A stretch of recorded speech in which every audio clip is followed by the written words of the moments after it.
I saw the pointer interview. I'm like, hey, I'm going to look at the search traffic and how much search traffic chargereport.com gets on a monthly basis. And you guys get 5.56% of your traffic off search. Like that number is so small. Like that basically means that everybody typing Google Sergeant Reports, the only people that can find you guys on Google. Silver Doctors is the same way, 6.14%. A normal website gets 30 to 40%. There's no doubt that we're on a blacklist and we're getting banned by Google in terms of anybody finding our websites. Hey friends, thank you so very much for tuning in. You know how much we appreciate it. I'm coming to you from a hotel on the West Coast as part of the trip that was unplanned that hopefully we'll be wrapping up here in the next couple of days, and then we'll fly back home, make the 1,700-mile journey back home. And I really appreciate everybody's support and kind words. Thank you so very much. Guys, I have on the line right now Tyler Wall, the CEO of SD Bullion, and Paul Eberhardt, who is the managing editor over at Silver Doctors. We have so much to talk about today, and man, oh man, is my YouTube channel being crushed by YouTube and their algos. My average view counts are down 50 to 80% versus last year. My new subs additions are down 90 to 95% versus last year averages. It's getting bad. And in case you missed it, and you probably did, my latest is called Golden Age of Television versus Fox TV's Lucifer, which you can always find my latest 4 videos posted at the very top of sgtreport.com. Guys, you'll remember that just in the last couple of weeks, Pointer Institute came out naming the 515 websites that they wanted brought down from the internet. And among those websites was Zero Hedge, thephaser.com, thelibertymill.com, and breitbart.com. Boy, I think even News Doctors was on there, and that's not even a going concern anymore, but SD Bullion certainly is. Tyler and Paul, welcome. First, Tyler, thanks for coming back on. Yeah, thanks for having us, Sean. I did want to point out to your listeners, I did have a chance to listen to your Pointer podcast on the way in here a couple of days ago, and I know you mentioned George Soros and funding, a possible funding source or a funding source for that website. Right. I think you missed out on a very important news article that they published on Pointer.com, where they received $3 million from Google to lead a program teaching teens to tell fact from fiction online. So I'm just quoting that off of their website, their subject title. They got money from Google, Google itself. So. You've got to be kidding. Well, look, here's the thing. Google, YouTube specifically, is now in violation of Section 230 because under Section 230, they are supposed to act as a level playing field, not a publisher. And once they begin to pick and choose who can have free speech on their platform, they are curating content, which makes them a publisher legally liable for everything they post. And that's the hook that President Trump should use to bring these social media giants, these fascists. Google it's ironic to me that their moniker is "Don't be evil" when all they do is practice evil. Curbing people's free speech and doing what they're doing to dismantle truth on YouTube and change their algorithms on Google to filter out alternative media and truth is pure evil, in my opinion, guys. I hope you don't think I'm overstating it. No, right. I mean, I have a few data points there. I saw the Pointer interview. I'm like, hey, I'm going to look at the search traffic and how much search traffic chargereport.com gets on a monthly basis. And you guys get 5.56% of your traffic off search. Like that number is so small. Like that basically means that everybody typing Google Sergeant Reports, the only people that can find you guys on Google. Silver Doctors is the same way, 6.14%. A normal website gets 30 to 40%. There's no doubt that we're on a blacklist and we're getting banned by Google in terms of anybody finding our websites, unless we're not writing about relevant topic that people are searching. I just don't think that's the case. I know Paul writes about relevant information all day long, and here it doesn't even show up in the Google algorithms. It just doesn't make any sense. They're basically blacking us out. Go ahead, Paul. Yeah, I just want to say thanks for having me on, Sean, and the team over here at Silver Doctors is certainly praying for you and your family. When it comes down to Google, one of the things I would like to say is, we have to pick and choose our battles because we've talked about this before, and what it's essentially doing, forcing us to do still to this day, and we've been fighting this for a couple years now, is to self-censor, right? So there's other issues that we would like to explore, and we would like to go down those roads, but since our battle is gold and silver, and since we're up against the precious metals price suppression and the manipulation, then it's really kind of limited us to what topics we can discuss and bring to the readers because we already have so much against us as it is with the gold and silver topics. As far as the YouTube, I also just wanted to make a real quick comment, Sean, because anecdotally, I see this and I have to deal with this every day with a teenager in the house and with a preteen in the house. They're getting the views recommended, and I see it because it comes into my recommended videos feed where, these are preteens and teenagers, and they're getting the videos recommended with that show the drug abuse, that show the violent music videos, all of these things. And that's just being pushed. And these, YouTubers have millions of subscribers, and these videos get millions of views. And these are literally children under the age of 18 that are the target audience for all of this. Yeah, and it's outrageous because I've made this point so many times, Paul, that Donald Glover, right, the artist, the musician, his stage name, I guess, at least for video purposes, is Childish Gambino. And his video, This Is America, which has over 500 million views, all grade A monetized with YouTube advertising, has earned him well north of $2 million in revenue. In that video, he shows the simulated mass murder of a church choir, and he shows himself shooting a blindfolded man in the back of the head. Simulated, of course, but it's very graphic. In a movie, it would be rated R, but that's perfectly okay on YouTube. And who do you think those 500 million views came from on YouTube? Teenagers and preteens, for the most part. Exactly, it is, and I can give testimony to that because I see it in my own house. That's correct. As far as Pointer, I wanted to make a point on that too, if I could, real quick, Sean. This could also backfire if we think about it, because when they start, like I think back to the proper not list from 2016, and it almost became a symbol, a status symbol, in a sense that if people are really in search of the truth, that's one of the places they can go to say, here's a list of 500 websites that are actually telling it. So they should be careful what they wish for, because this could backfire on them. No, it's right, but they're erasing history. We call it an electronic modern day book burning. Because Google changed their algorithms, and YouTube's done the same. You guys can check this out for yourselves. Type into YouTube what you want to find. Maybe it's vaccine-related information. Maybe it's about, do vaccines damage people? Maybe it's about 9/11 and Building 7. Maybe it's about something as innocuous as, did the FBI spy on Donald Trump? Type those things into Google. Type those things into the YouTube search bar mechanism, and then go to DuckDuckGo and do the same thing. And you'll see the different search results that you get. Google and YouTube are going to give you the propagandist official talking points, the official narratives, while you need to go to other search engines to find the truth. So Google right now, being the 800-pound gorilla in the living room, is literally engaged in torturous interference. And I'll just flesh this out. We'll move on. Guys, if you remember during the adpocalypse, the YouTube adpocalypse, I had, because I'm a YouTube partner with over 100,000 subscribers, you get your own YouTube contact. My YouTube contact, her name is Hadas, suggested, she said, here's what we're telling all our partners to do. Go out and build your own third-party relationships for advertising. Don't rely on us. So I did that. And I did that at the urging of YouTube. And so sometimes you'll see a Patriot flashlight ad, or you'll see an ad for the whatever. But the point is that now they are interfering in my ability to work with those advertisers, a third party. And SD Bullion's a great example.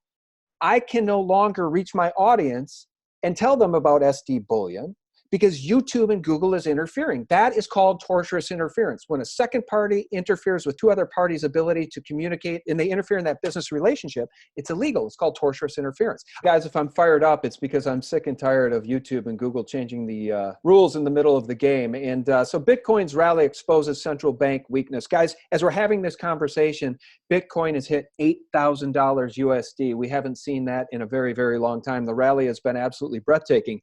And as Zero Hedge says, central banks stand exposed as having no answers for the continued deflation and collapse of money velocity. A decade of QE in zero bound or negative interest rates were supposed to cure. So Zero Hedge is saying that Bitcoin is really acting right now as the canary in the coal mine.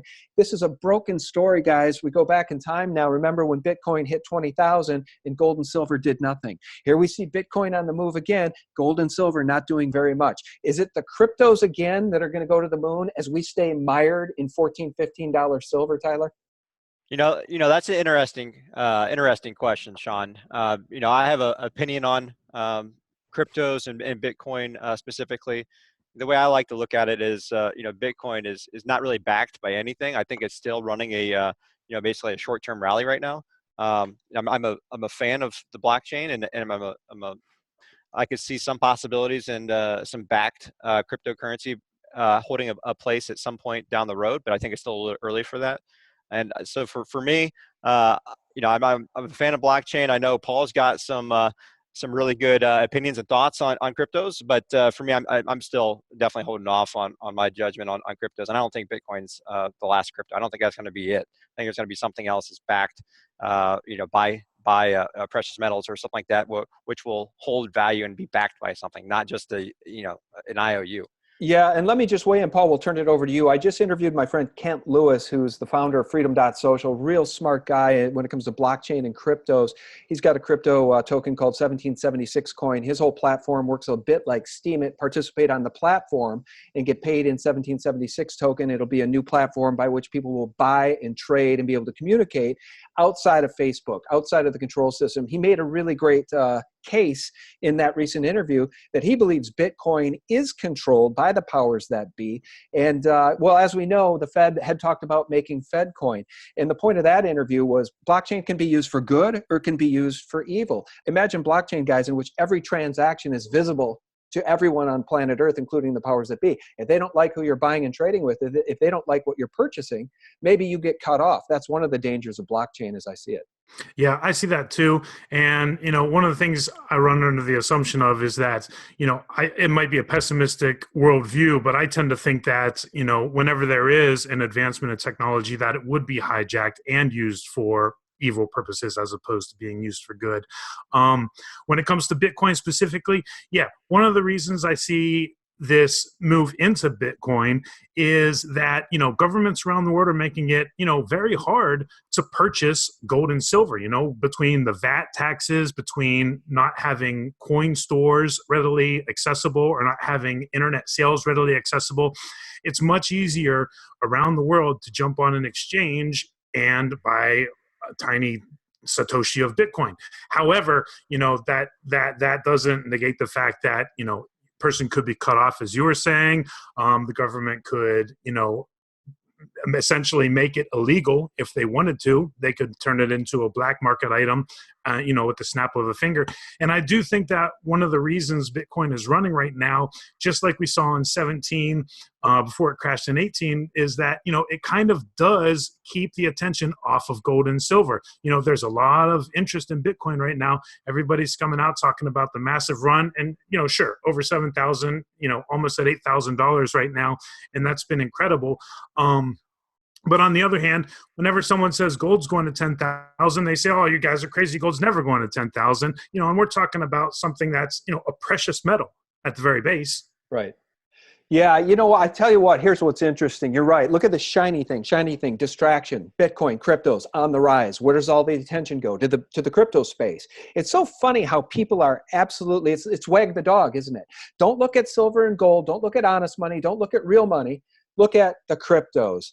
You're right. I think they can be used as a distraction from all of the other problems we're seeing in the world, which is really a great segue to China. Now, Zero Hedge, got to love it that they were on the Pointer Institute's list of 515 channels or websites that need to be banned from the internet. Market tumbles as China strikes back, as they say they may be dumping some treasuries. This is all about the tariff wars. You got to give some credit to President Trump. He doesn't want to be bullied, but at the same time, is he playing with fire? Guys, what I want you to know about SD Bullion, and I've got some pride in this. They're the third largest precious metals dealer in the United States. Now, you'll recall that SD Bullion and Silver Doctors, they kind of got their start right around the time SGT report did. This is what's so powerful about what we as sovereign human beings can do in a free republic with a level playing field. Tyler, I hear that based on, I think, in part, this news about China dumping treasuries, you guys had an absolutely huge day in precious metals sales today. And I think maybe that portends good things for precious metals in the future. Although I don't think they're going to be able to compete with this Bitcoin story anytime soon. Right. I think the tide's actually turning. And I think today was a perfect example of that. Our sales were, I think our normal traffic was up today about 8 to 10 fold over what it normally would be on a daily basis when they saw the news come out of China. Wow. And for China, I think a lot of people were expecting, I was listening to a lot of podcasts over the last 24, 48 hours. Everybody was kind of expecting them to maybe devalue their currency, devalue the yen. And for me, China is very similar in a business model. If you look at it like a business model, which is, the CEO of the company, that's why I look at things naturally. I look at China kind of like an Amazon. And specifically going back 30 or 40 years, where they made a decision where they depreciated their currency, which was a painful thing should be a painful thing for the consumers in China or the residents of China, short term. But they essentially sacrificed and essentially took on an enormous amount of debt or devaluing their currency, and they built all this industry in China. So for China, it was kind of an investment period, and they've been doing this for 30 or 40 years, where they're getting all the manufacturing moving towards that country, and then they're stealing intellectual property rights. So it almost feels like, with them saying they could dump the treasuries, which we've talked about for years, that it was a possibility if we ever pissed off China enough, that they could be saying, kind of like Amazon said not too long ago. Amazon made a decision, like said, okay, we've conquered almost a big majority of our industries. So they go into a market and they smash it, so that they're the only one left. China's kind of doing the same thing, where all this manufacturing's gone now. You can't replace it overnight. It takes years of investment. And now China's saying, okay, guys, if you want to play that game, you want to add in 25% of tariff, which is contrary to what Donald Trump says. China does not pay that 25% tariff. Our you as a U.S. customer pay that 25% tariff. Your goods you purchase are 25% going to be 25% more expensive. They're going to double down on that now, is what they're saying, is they might dump the treasuries, which will actually strengthen the yen, and therefore decrease U.S. dollar, so it becomes even more expensive. Add 25% plus some, because your dollar's worth less. So I think it could be a switch where China now saying, okay, our industry is set. Good luck with your 25% tariff. Good luck purchasing any products that we produce from any other country as cheap as what we do. And how you don't replace them overnight? I personally think that they have the strong arm in the game. To add on to that with a little bit of follow through, if I could, when they're dumping treasuries, what does that mean? Well, that means that somebody has to buy those treasuries. And right now, the Federal Reserve is not buying any treasuries, right? So, we're talking about direct debt monetization, the most likely course being through the Exchange Stabilization Fund, where the United States is essentially just printing up the money to pay off the treasuries. And then what is also going to be the net effect of that? The net effect of that, theoretically at least, will be to send interest rates through the roof. Well, if you send interest rates through the roof, then you're also going to be talking about massive losses in the bond market on the bond prices. So, this could start a whole domino effect. I also agree that China holds, the upper hand here. And I kind of also agree about the debt thing. The way that I look at it is, ever since Nixon closed the gold window in 1971, we know that they were going to run the dollar as long and as hard as they could until the wheels fell off. So I kind of look at the debt thing as China playing catch up, because they know that ultimately, with every nation under a debt-based fiat currency, that this is ultimately going to end in some sort of a monetary reset. So, this is China building up their manufacturing sector, they're building up, their infrastructure sector, and they're doing this all with debt. So in the end, we're going to be canceling out our debts, but in the end, they're going to be canceling out all their debts, but they're going to be having a massive manufacturing sector. They're going to be able to have stuff to show for their debt, where we're just going to have nothing, and it's just going to go on the same. Right. Well, thank God that, the witch isn't in the White House, because she would have only further gutted this nation. At least this president is trying to play hardball. At least he's trying to bring manufacturing back. At least he's trying to make the middle class a little bit stronger, because the goals of the witch would have been to gut the middle class, open the borders, get rid of the rest of the manufacturing that remains here, and just usher in the New World Order, one world government system. Look, here's the thing, guys. You come to sgtreport.com for breaking news. Here's something you're not going to hear from the mainstream media. And you heard it from Tyler, the CEO of the third largest bullion dealer in the United States. Today, based on this announcement that China may be dumping some more treasuries, the third largest bullion dealer in the US saw their sales go up 700-800%. So people who know what's going on are paying attention, and they are buying silver and gold. It's nice to see Bitcoin back in the news. It'd be great if the mainstream media would tell you the truth about honest money, which is the final segue here to our final story today. HB 166 in Ohio. The 2021 operating budget in Ohio includes this, guys. Guess what? Wait for it. A tax on precious metals. That is, I think, the most unconstitutional and absurd thing they could do. Tyler, I know you testified before the committee about HB 166. What did you have to tell them? Yeah, I was down there last week, Sean, talking at the State House, talking to Ohio House representatives. I was down there giving their personal testimony. They gave me 5 minutes. They gave me 5 minutes to explain to them why precious metals shouldn't be taxed.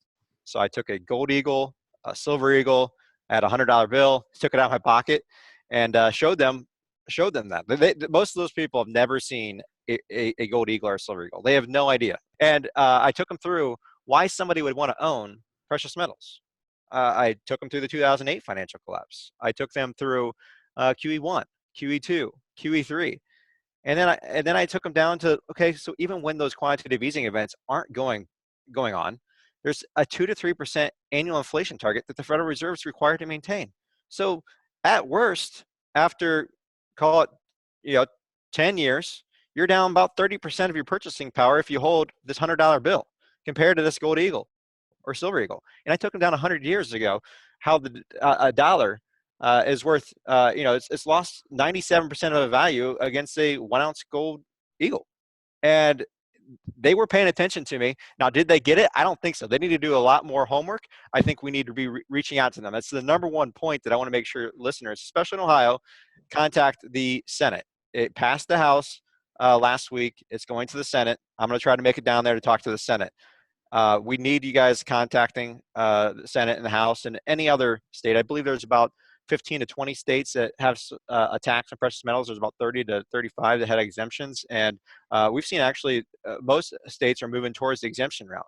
Now, when I was researching this to give a presentation out of Ohio, I was shocked that precious metals, they're considering adding a tax deal, but they have a bill down at the House where they're going to exempt feminine hygiene hygiene products from sales tax. I'm just like shocked. Like you're going to tax precious metals. You're going to tax what the Treasury Department considers money, and then you're going to be able to go to a store and buy tampons, sales tax free. Yeah, it just doesn't make any sense. That doesn't make sense. And, Sean, to just explain the absurdity of all this, if I take two $5 bills to the bank and if I go exchange it for a $10 bill, I'm not paying a tax to get that $10 bill. But that's essentially what they're saying when they're saying we're going to tax real money. When I take my kids to the arcade and they stick their dollar in the change machine and get 4 quarters out, they're not charged a tax for getting those quarters to play video games. This is just how absurd it's become. And what it is amounting to is a desperate cash grab, in my opinion. Well, trying to find tax revenue wherever they can. Yeah, I agree. It's a desperate and stupid tax grab, revenue wherever they can. But guys, as it pertains to feminine hygiene products being tax-free, tampons being tax-free, makes perfect sense to me when you realize we live in clown world. We live in upside down world. Look at New York. They cheered the Democrats, the hardcore fascist Marxist liberals, cheered upon the passage and signing of the bill that would allow for 9th-month abortions on demand, as that criminal governor, Cuomo, demanded to light the spire atop World Trade Center pink in celebration of 9th-month abortions. I'm sure they would be happy in New York to pass a law that would allow abortions to be tax-free. So the problem is, guys, is we live in upside-down world, and when you realize that, all of this makes perfect sense. Yes, and not only tax-free, but there will probably be a universal tax, and it'll be probably tied into like health insurance or something like that, kind of like with the phone service where, you pay a little federal tax every month so that poor people can get phone service. So everybody in the country will probably end up getting taxed to pay for abortions or something. And it all starts out small, but it ends up snowballing downhill in the end until it's just, well, what's the next thing going to be? Just lining 10 people up in a row and deciding who gets to live and who gets to die to save the planet from global warming. I mean, that's what this is coming to, and it's a sick and evil, twisted plan. Yeah, it's an anti-human plan. UN Agenda 21, UN Agenda 2030. It literally is an anti-human plan, and that's what a one-world government would be, guys. That's why we need to remain sovereign. We need to cherish our sovereignty under the Constitution, our human sovereignty. That also means do not comply to gun seizures, do not comply to mandatory vaccination orders, do not comply, because once you comply, you're no longer sovereign. Guys, let's round out this conversation by letting you know you can get a very special deal. If you click the banner at the top of SGT Report right now, Tyler, correct me if I'm wrong, I think you're still running that promotion. Buy 24 silver Britannias, get the 25th free. Is that correct? Right. It's I think it's got about a week left to go. So partnership with Royal Mint. If you buy 24, you do get one free, and it's an awesome deal if you're looking to purchase a silver sovereign coin. So definitely check that out. I think that's one of the best deals we have on our website currently. Yeah, and if you guys don't mind, go to sgtreport.com first if that deal appeals to you, and click the banner at the top of sgtreport.com. And our guests today have been the CEO of SD Bullion, Tyler Wall, and the Managing Director of Silver Doctors, Paul Eberhardt. Guys, thanks so much for your time. I really appreciate it. Thanks for having us on, Sean. Thanks, Sean. My absolute pleasure. And guys, thank you so much. Again, thanks for all the prayers and well wishes when I tweeted about my family situation and having to fly out here to Seattle. I guess I've now made that known to any friends out here in Seattle. I'm sorry if I missed you, but thank you so much, all of you, for your support. A special shout out to my patrons and special thanks to my longtime sponsors there at SD Bullion. Tyler, thanks. I appreciate your support. And guys, for real news 24/7, do visit us at sgtreport.com. The Pointer Institute doesn't want you to. So check out the Liberty Mill and the phaser.com too, because they were on that Pointer list. Obviously, good information to be had if Pointer Institute, George Soros, and Google want you to avoid it. Thanks, guys. We love you. God bless. Bye-bye. People don't need to go to church anymore to get their morality plays on television. What began modestly as rabbit ears on the tops of family TV sets are now satellite dishes and antennas pridefully dominating the skyline, replacing crosses on tops of churches, end quote. Anton LaVey, founder of the Church of Satan. So this was by design, Sean. It was all a hook, a trap.